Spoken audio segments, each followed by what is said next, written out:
All right, we're going to solve 2x squared plus 11x minus 21 equals 0. So the first thing you should notice is it's already in standard form.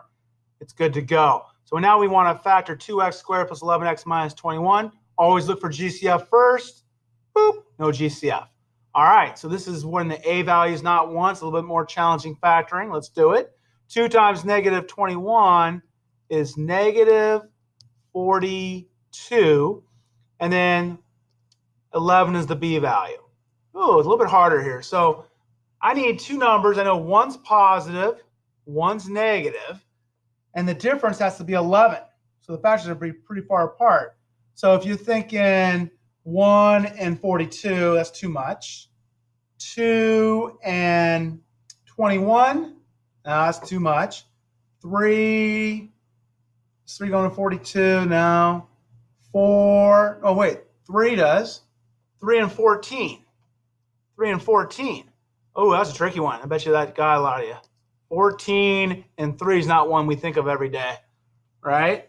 But 14 times 3, that's right. 14 times negative 3 is negative 42. And 14 plus negative 3 is 11. That was a little tricky. I bet some of you got stuck on that one. All right, so now, generic rectangle.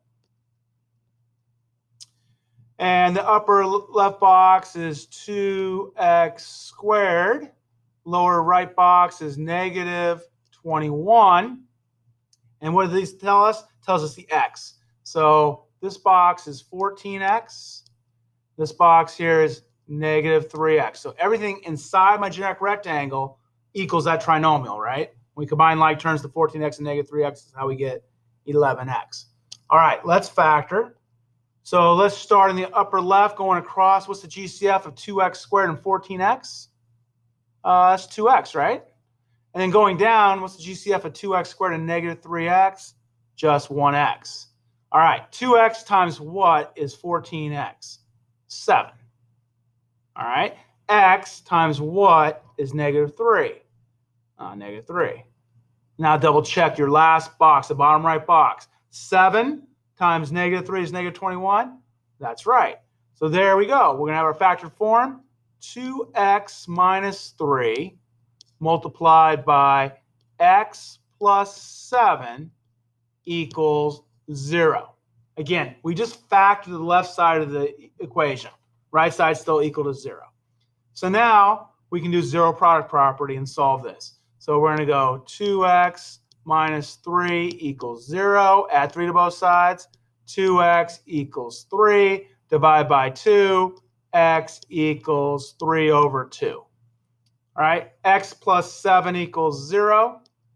X plus 7 equals 0. I subtract 7 from both sides. So I get x equals negative 7. Let's do a mental check.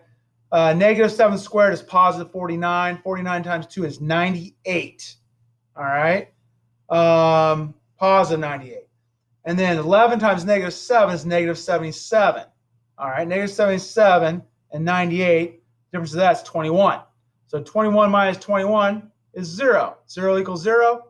Check.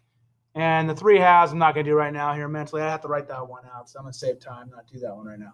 But you get x 3/2, x is equal to negative 7. We solved that one. Again, you're factoring here. Sometimes you need to write out all the possible factors.